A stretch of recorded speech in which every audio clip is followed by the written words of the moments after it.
his accomplishments on the football field that caught my attention. It was what he said about his mother that left an impression on me.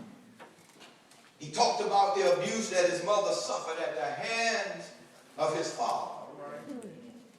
He said that his father eventually left his mother and she would work 3 jobs to take care of him. And ever since Curtis became a highly acclaimed football player, he has been able to provide his mother with a comfortable life, and she doesn't have to struggle any longer. And after recalling all that his mother had been through and looking at where she is today, Martin believed that there is a lesson to be learned.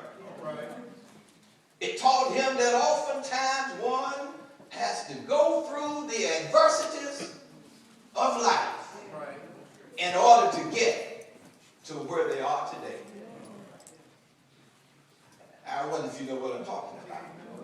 In essence, his mother is living a good life today, but she had to go through some heartache and pain to get there.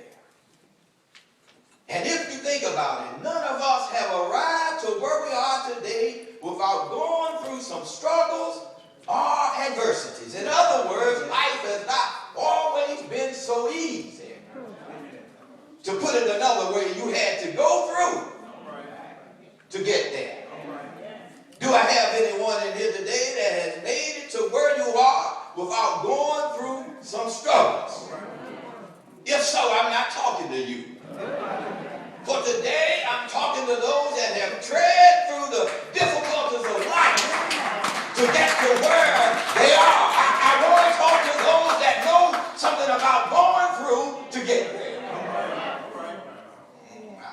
I'm going to take it easy. But oh yeah, I want to talk to somebody who realizes that you didn't arrive to where you are today without escaping the vicissitudes of life. You see, it's not as much about where you are as it is about how you got there and who took you through. When I look at our text today, I have to believe that in the midst of your going through, it was the Lord that carried you.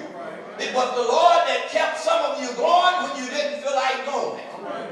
It was the Lord that walked you through your jobless times. It was the Lord that held you together when you didn't know how you were going to make it. From the day that you were born into this moment, it was the Lord that brought you through. It was the Lord that walked you through the storms. And to be more specific,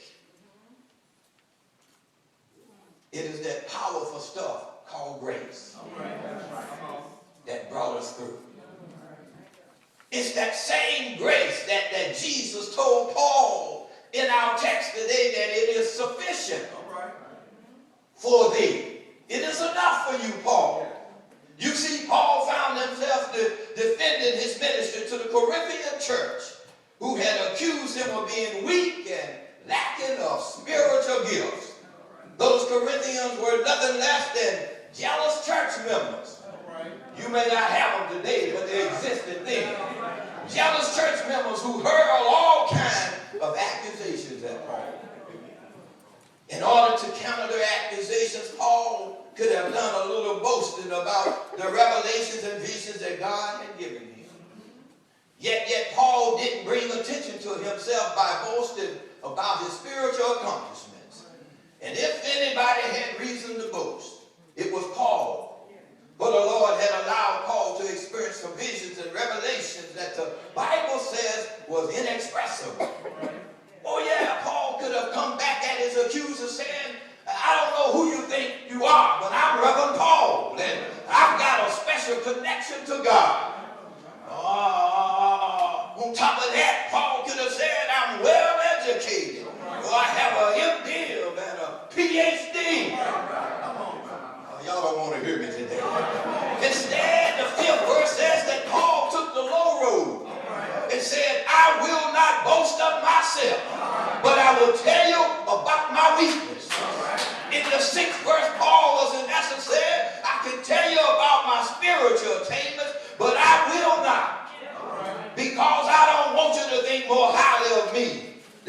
you see or hear of me.